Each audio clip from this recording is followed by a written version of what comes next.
So you've just created your job and skill architecture and are now on to reviewing your job roles and job levels. There are two different ways on how you can approach this. You could either review them yourself or add someone from your team to review the roles for you. If you're a bigger company, it might make sense for you to add a few people of different business units to the roles and have them review them. But for this company and in our example, we'll just review the role ourselves. Let's say, because I'm a designer, I'll just pick a design role for now, and I'll pick the tactical interface designer. This is a defense company that we're working with. So I'm looking at the description, and overall I think it's fine, right? But the first thing that's a bit irritating to me, it says tactical interface designer. I would just think, why don't we just call it interface designer? So if I want to make changes to it, I can't really edit the role in its current form. I can only create a new version for it. This way, your team and everyone else on board knows how the role developed and who made the changes to it. So we'll just create a new version for it.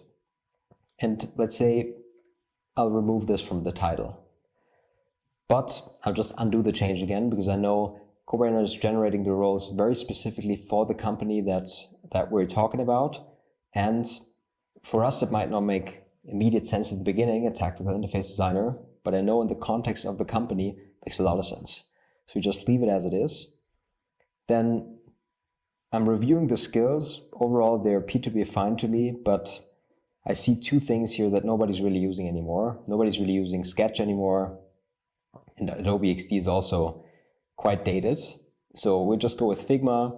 Maybe I want to move that up more because I think it's even more important. Maybe even want to change the proficiency level of it, but I think professional is fine. So we can do that.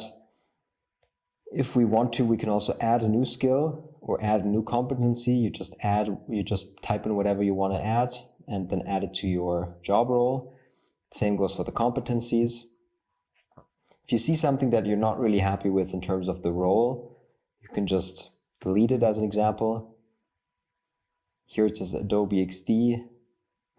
Maybe I wanted to remove all the references to Adobe XD. So I'll say, we don't use Adobe XD, only Figma. Please change the description. So just have it regenerate the description based on the input that I gave in the prompt here.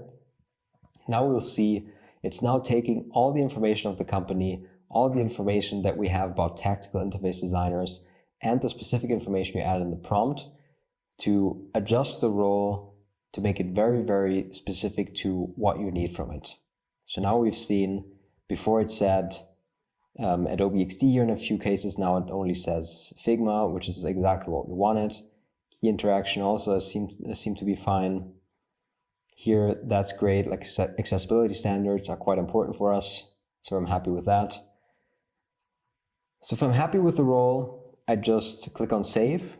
Then this new version is saved and immediately selected. You can see there are different versions already because we've made changes to it before.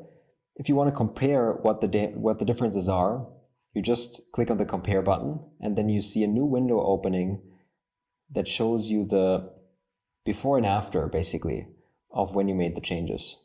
So now you see here we have a focus on Figma, whereas before we had Adobe XD. It also shows you the differences. Here it says Figma or Sketch. We said we only want to go with Figma. It also shows you the skills that were removed and added. We didn't add any new skills here because we already had Figma, but we removed Adobe XD and Sketch, so that those are titled as removed here. So if you're happy with the comparison, you can just close it up. And that's basically how you edit a role or you create a new version for it.